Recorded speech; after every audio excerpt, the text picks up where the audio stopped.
السلام علیکم ویورز، امید ہے آپ سب خیریت سے ہوں گے۔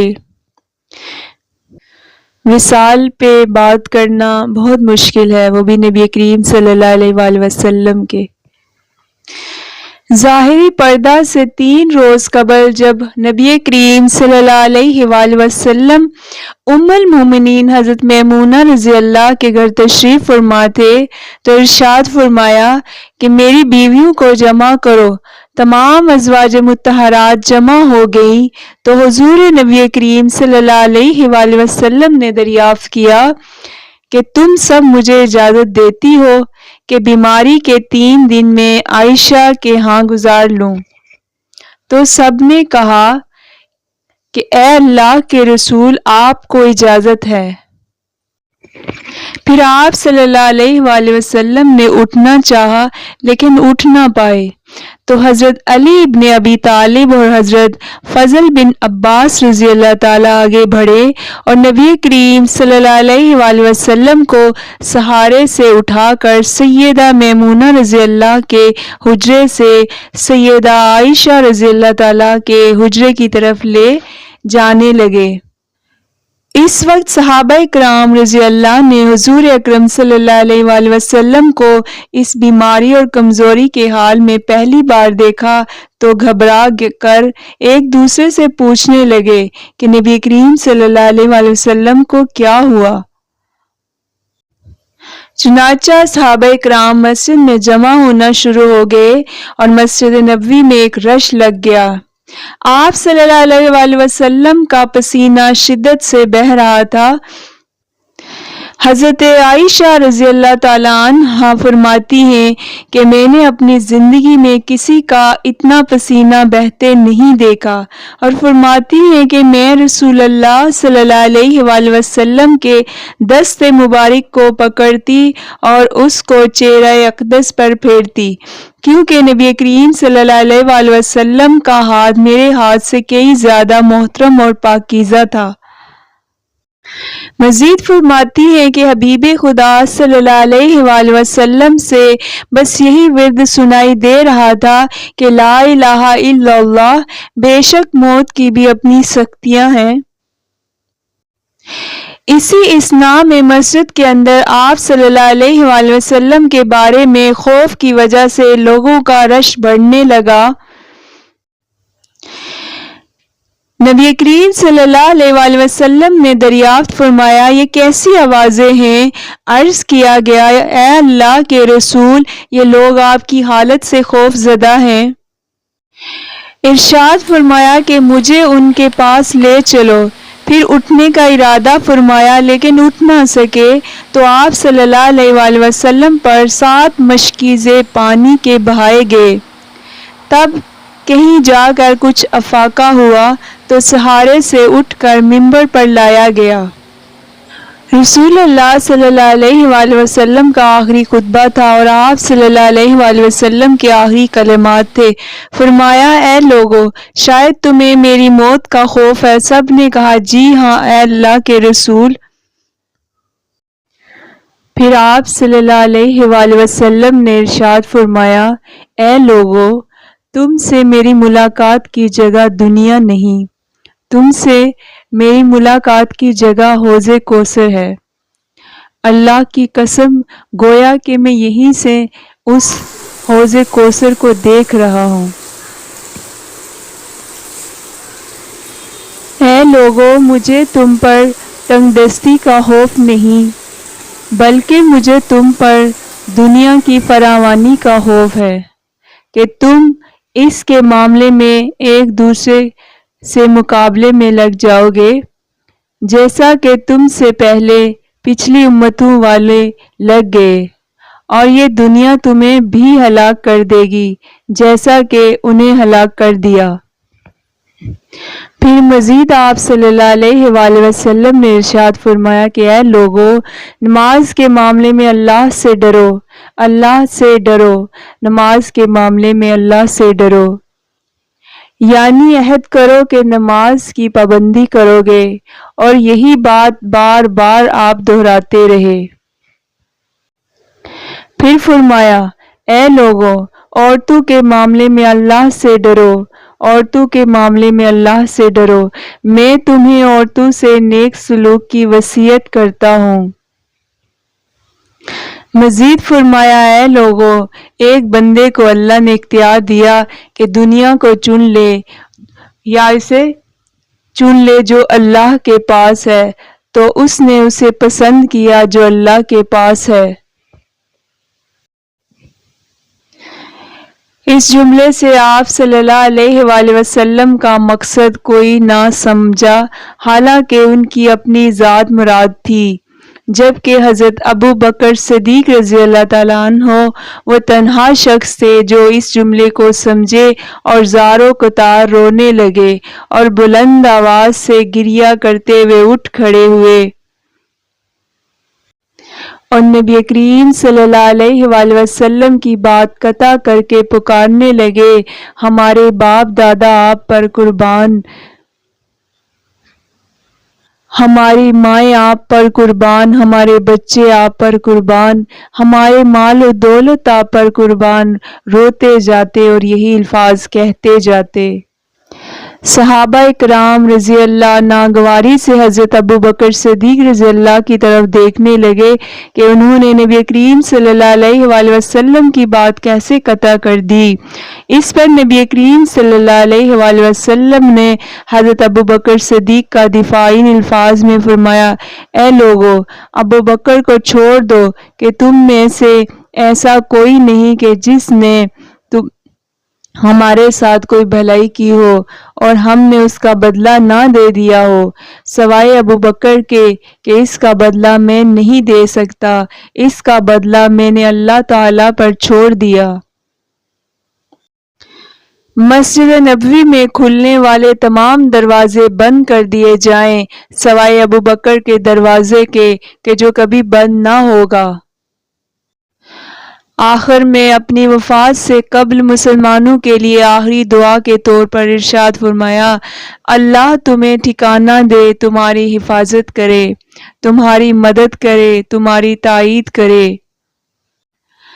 آخری بات جو ممبر سے اترنے سے پہلے امت کو مخاطب کر کے ارشاد فرمائی وہ یہ کہ اے لوگو، قیامت تک آنے والے میرے ہر ایک امتی کو میرا سلام پہنچا دینا۔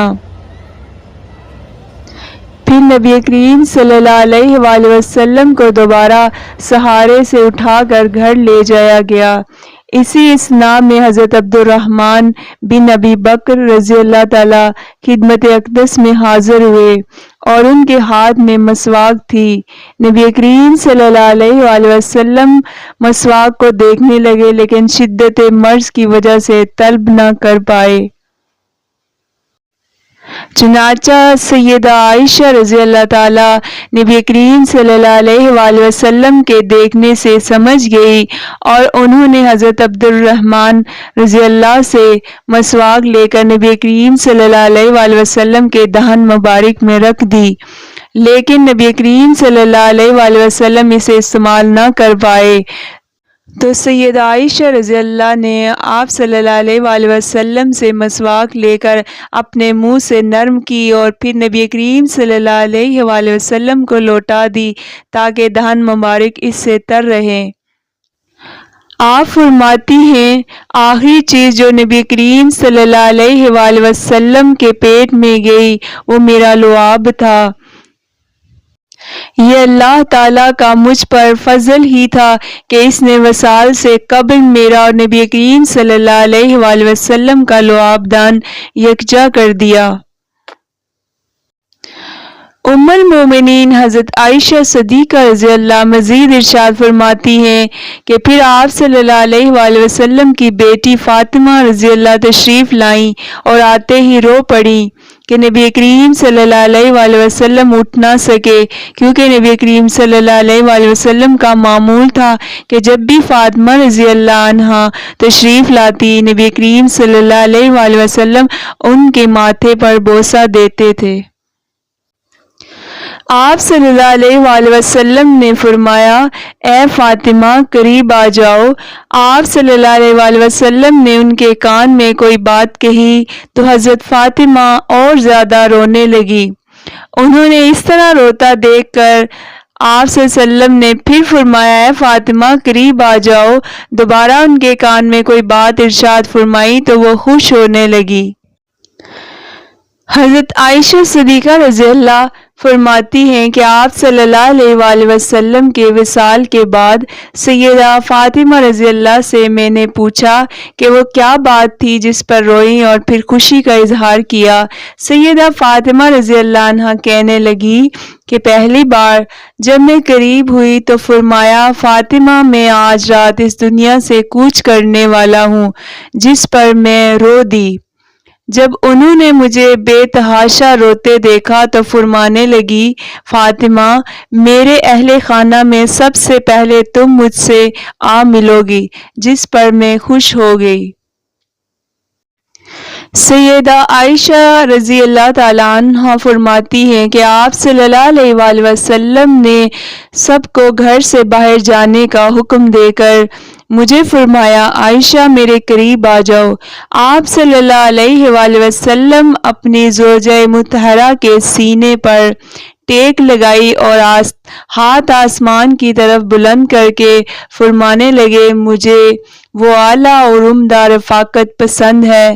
میں اللہ کی انبیاء، صدیقین، شہداء اور صالحین کی رفاقت کو اختیار کرتا ہوں۔ عائشہ رضی اللہ عنہا فرماتی ہیں میں سمجھ گئی کہ انہوں نے آخرت کو چن لیا ہے۔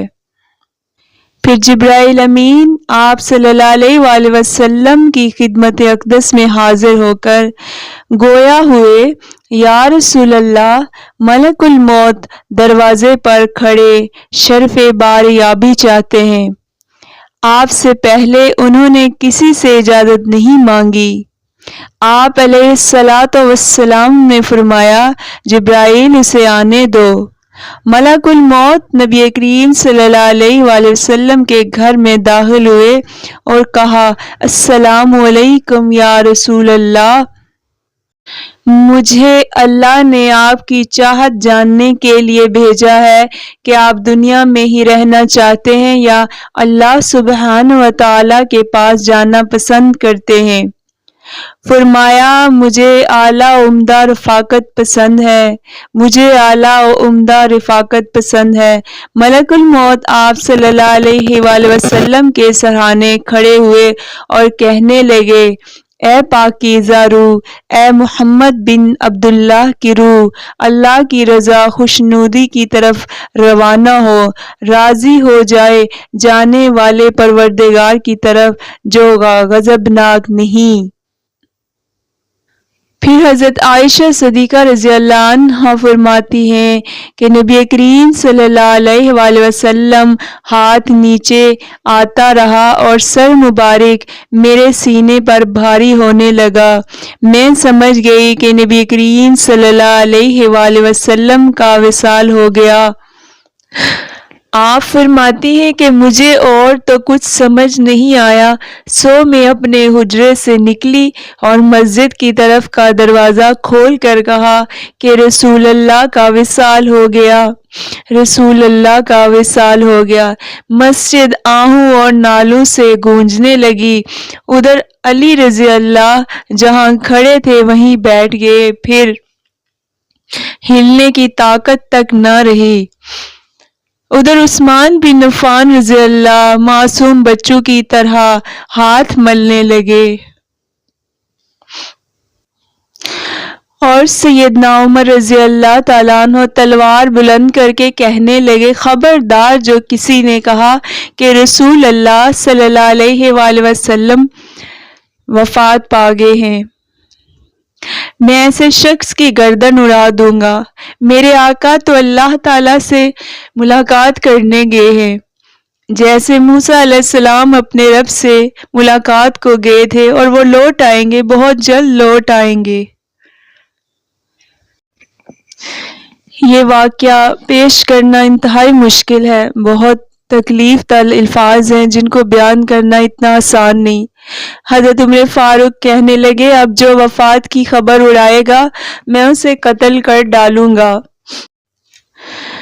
اس موقع پر سب سے زیادہ ضبط برداشت اور صبر کرنے والی شخصیت سیدنا ابوبکر صدیق رضی اللہ تعالیٰ عنہ کی تھی۔ آپ حجرہ نبوی میں داخل ہوئے، رحمت دو عالم صلی اللہ علیہ وآلہ وسلم کے سینے مبارک پر سر رکھ کر رو دیے، کہنے لگے کہ ہائے میرا پیارا دوست، ہائے میرا مخلص ساتھی، ہائے میرا محبوب، ہائے میرا نبی۔ پھر آپ صلی اللہ علیہ وآلہ وسلم کے ماتھے پر بوسہ دیا اور کہا، یا رسول اللہ، آپ پاکیزہ جیے اور پاکیزہ ہی دنیا سے رخصت ہو گئے۔ سیدنا ابوبکر صدیق رضی اللہ تعالیٰ عنہ باہر آئے اور خطبہ دیا کہ جو شخص محمد صلی اللہ علیہ وآلہ وسلم کی عبادت کرتا ہے، سن رکھے کہ آپ صلی اللہ علیہ وآلہ وسلم کا وصال ہو گیا، اور جو اللہ کی عبادت کرتا ہے وہ جان لے کہ اللہ تعالیٰ کی ذات ہمیشہ زندہ رہنے والی ہے، جسے موت نہیں۔ سیدنا عمر فاروق رضی اللہ کے ہاتھ سے تلوار گر گئی۔ عمر رضی اللہ تعالیٰ عنہ فرماتے ہیں، پھر میں کوئی تنہائی کی جگہ تلاش کرنے لگا جہاں اکیلا بیٹھ کر رہوں۔ آپ صلی اللہ علیہ وآلہ وسلم کی تدفین کر دی گئی۔ سیدہ فاطمہ رضی اللہ تعالیٰ عنہ فرماتی ہے کہ تم نے کیسے گوارا کر لیا کہ نبی علیہ السلام کے چہرہ انور پر مٹی ڈالو؟